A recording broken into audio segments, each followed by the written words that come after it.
राधे कृष्ण राधे कृष्ण। भीष्म की दुर्योधन से पांडवों को आधा राज्य देने की सलाह। भीष्म जी बोले, मुझे पांडवों के साथ विरोध या युद्ध किसी प्रकार भी पसंद नहीं है। मेरे लिए जैसे धृतराष्ट्र है वैसे ही पांडव, इसमें संशय नहीं है।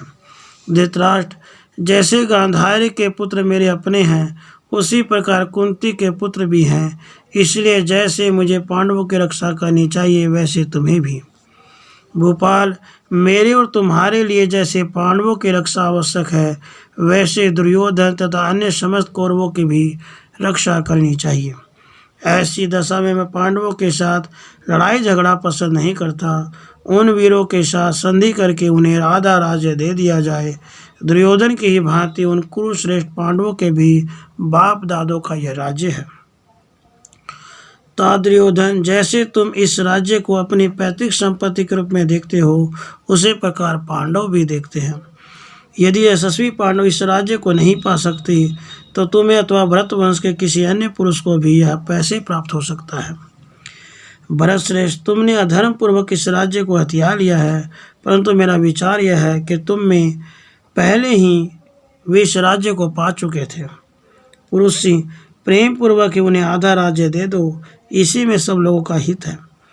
यदि इसके विपरीत कुछ किया जाएगा तो हमारी भलाई नहीं हो सकती और तुम्हें भी पूरा अपयश मिलेगा, इसमें संशय नहीं है।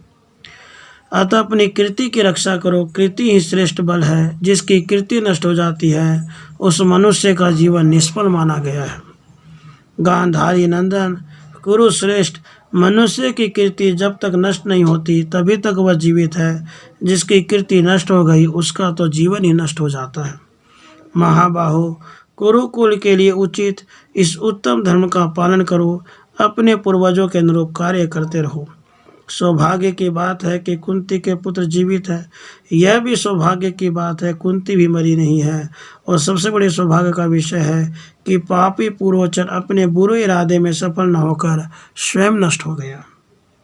गांधारी कुमार, जब से मैंने सुना कि कुंती के पुत्र लक्षागिरी की आग में जल गए तथा कुंती भी उसी अवस्था प्राप्त हुई है, तभी से मैं लज्जा के मारे जगत के किसी भी प्राणी को आंख उठाकर नहीं देख सकता था। नरश्रेष्ठ, लोग इस कार्य के लिए पूर्वचन को उतना दोषी नहीं मानते जितना तुम्हें दोषी समझते हैं। अतः महाराज, पांडवों को यह जीवित रहना और उनका दर्शन होना वास्तव में तुम्हारे ऊपर लगे हुए कलंक का नाश करने वाला है, ऐसा मानना चाहिए।